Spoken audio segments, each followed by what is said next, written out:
Okay guys, a little intro for parametric differentiation. Here's a simple example here when we've got a parameter t. T is called the parameter. Often it's more convenient or suitable to express a curve in terms of a parametric form where you introduce a third variable. So for every value of t, you input it and x has a value, and similarly y has a value, and that marks out a curve on the xy axis. As t varies, the xy points are mapped out. So this maps a curve on the xy axis, and so we can find the gradient, dy dx. Here we use these rules here. Dy dx is equal to dy dt times dt dx. And we also use the property that dt dx can be said to equal 1 over dx dt. So we'll look at dy dx. We'll also, from this process, invoke this process again to get the second derivative. And we'll also look at the general tangent for this particular example by way of illustration for the problems that lie ahead. So firstly then we need dy dt, so that's easy. So here, dy dt, let's have a go at that then. So yeah, dy dt is equal to, just differentiate with respect to t. It's a simple power rule, so that's 12t squared minus 1. Dx dt similarly, differentiate that, 3, t differentiates to 1 and it's 3 lots of. So dy dx then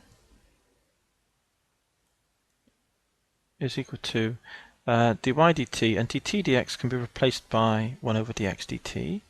So it's dy dt over dx dt, isn't it? So dy dt is the 12t squared minus 1. The dx dt is 3. So we end up with, then we split this fraction up. This over this, 4t squared, minus this over that, minus 1/3, isn't it? So there's dy dx. Now the question that one could ask then is, once we've got dy dx, right,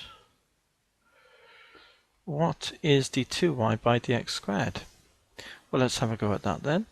So now we need to work out d2y by dx squared.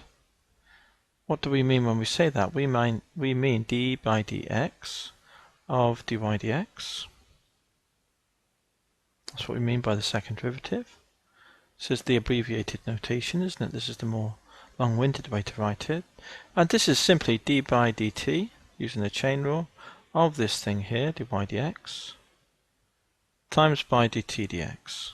d by dt times by dt dx. There we are. So we simply differentiate dy dx, which is here with respect to t. So let's do that. Power comes down as 8t, and the constant goes to 0, multiplied by the dt dx, which is 1 over dx dt, isn't it, by the property we mentioned at the outset. So that's 1 over 3. So it's equal to 8t over 3. So that's the second derivative.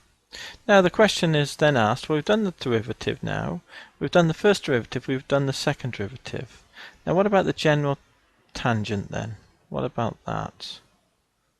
Let's have a look at that. So here we just invoke the tangent at a particular point. Now the x1, y1, well, the x value is 3t in general, isn't it? And whenever x is 3t, y is given by 4t cubed minus 3.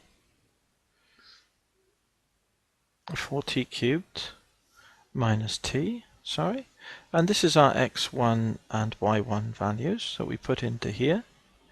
And what is the m? Well, the m is just simply the gradient in general at that point. So when we at a value of t, the dy dx, when x is 3t and y is that value, dy dx is equal to this value.